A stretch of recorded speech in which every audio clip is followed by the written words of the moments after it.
Melissa woke up in a haze of confusion. Her mind felt like a foggy landscape, unclear and disjointed. She had no idea where she was, nor did she have any recent memories to piece together the puzzle of her surroundings. When she tried to open her eyes, the harsh glare of overhead lights forced them shut again, intensifying the throbbing ache behind her temples. The light was blinding, but her other senses were still sharp enough to provide some clarity. It was a smell that gave the first clue. That sterile, unmistakable scent. Disinfectant, clean linen, and faint traces of something medicinal. A hospital. The realization washed over her like cold water. Yes, that made sense.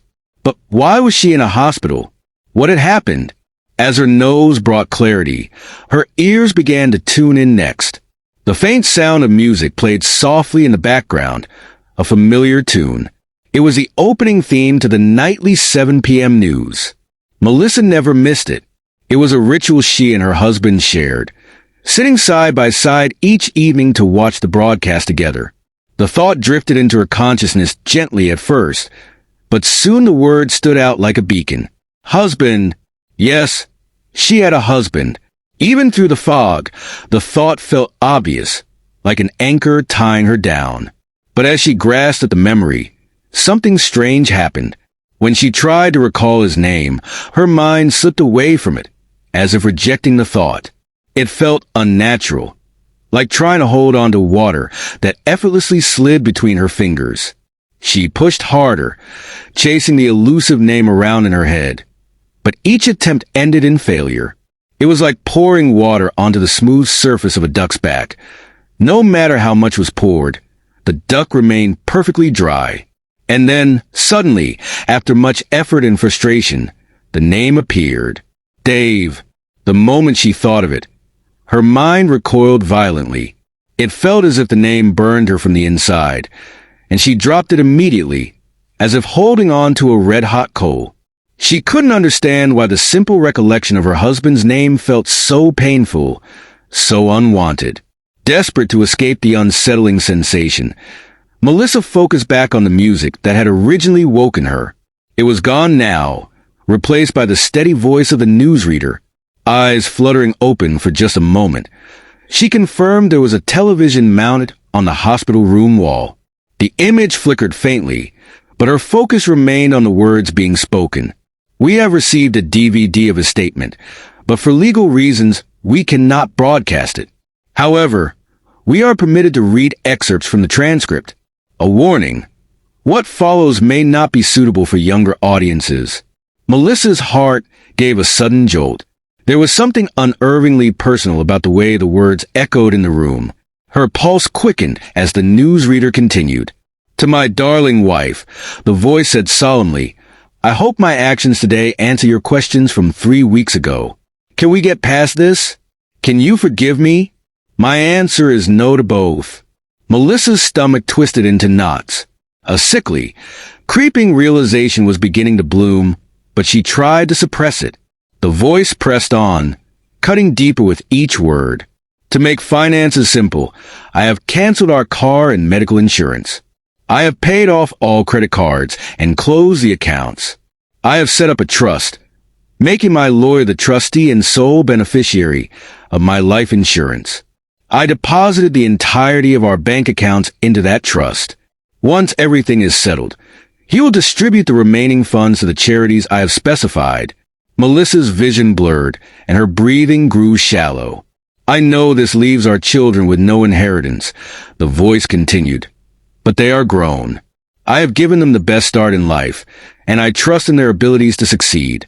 I have explained my actions to them in a letter and begged for their forgiveness. No! I did not leave out any details. I suggested they use your life as a cautionary tale of what happens when you disrespect those closest to you.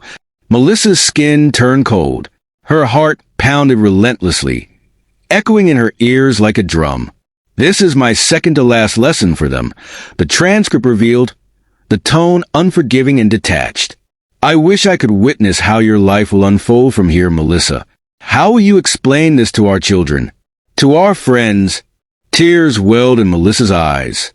A part of her wanted to shut out the television, to mute the newsreader's voice, but she couldn't move.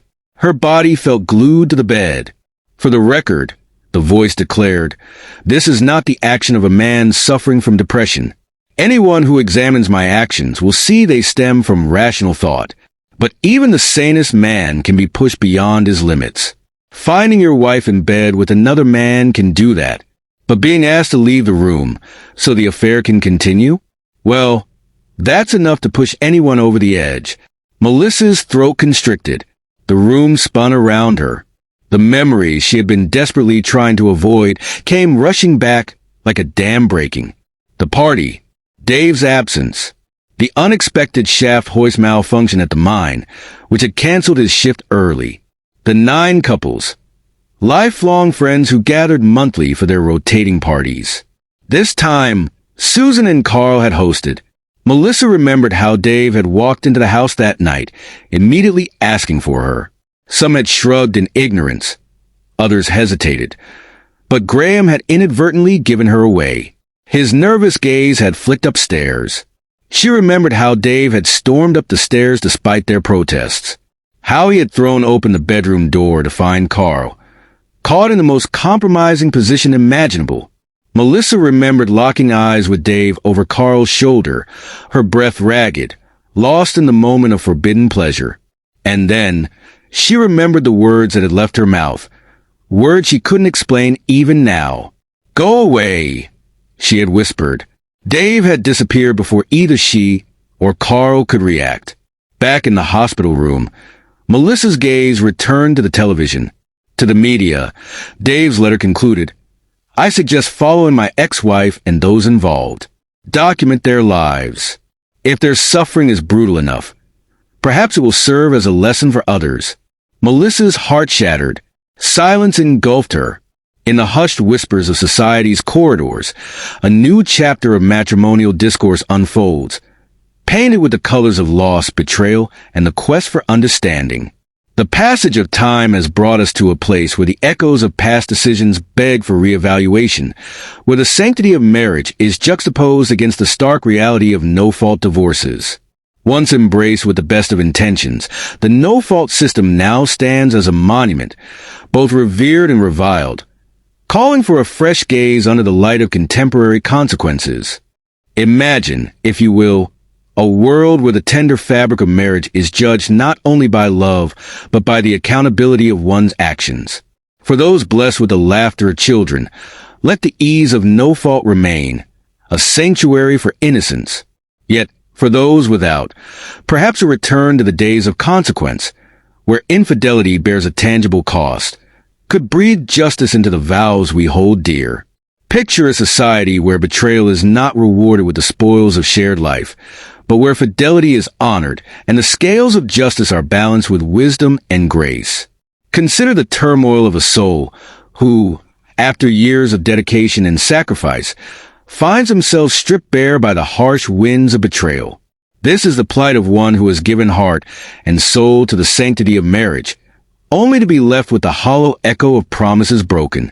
It is a cruel irony that in striving to protect the integrity of family, we sometimes reward the very acts that tear families apart. In this narrative, Melissa emerges, a woman caught in the delicate dance of justification and remorse.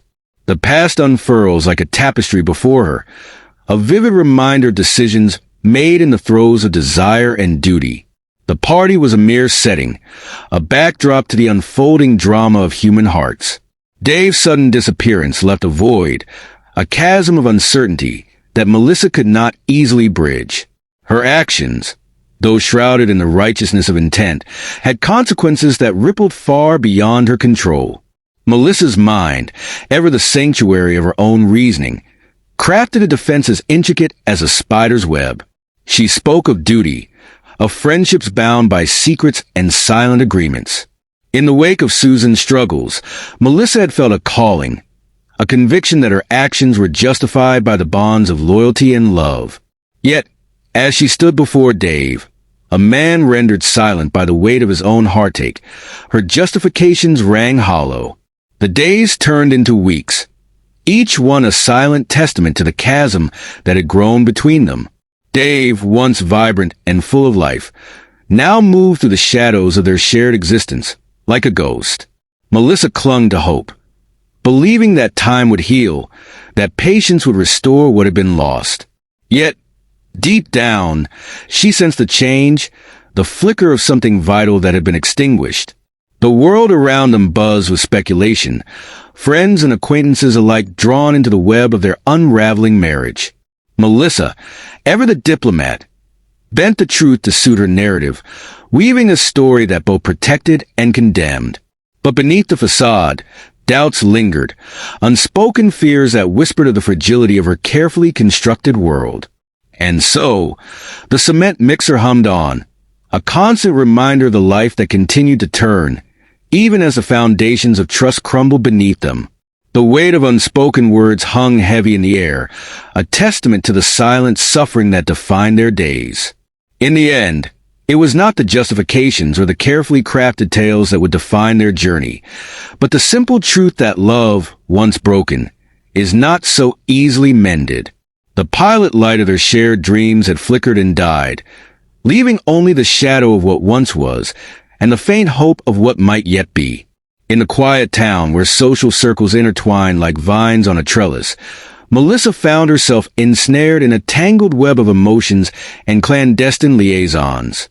She often pondered on the fragility of relationships as she navigated the stormy aftermath of a betrayal.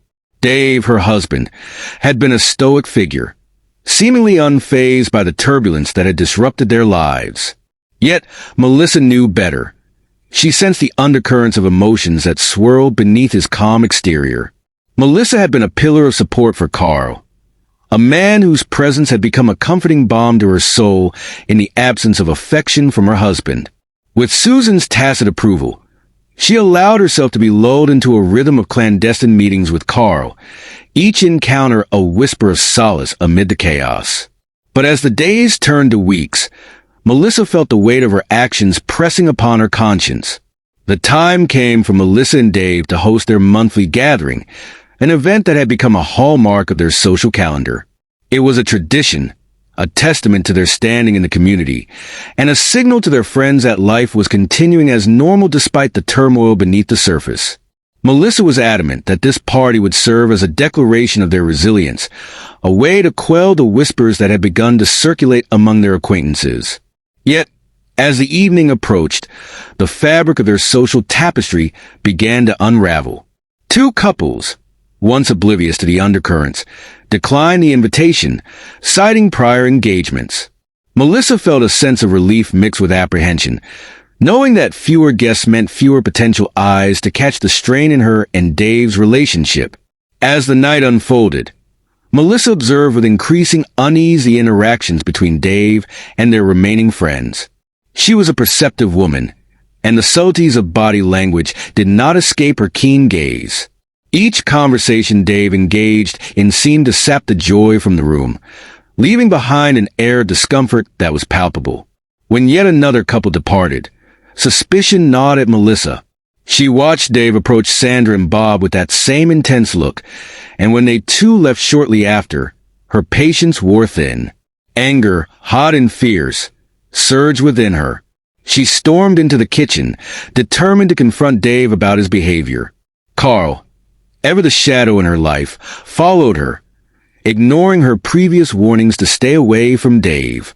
Melissa's voice was a symphony of emotions, a crescendo of frustration and hurt as she demanded answers from Dave.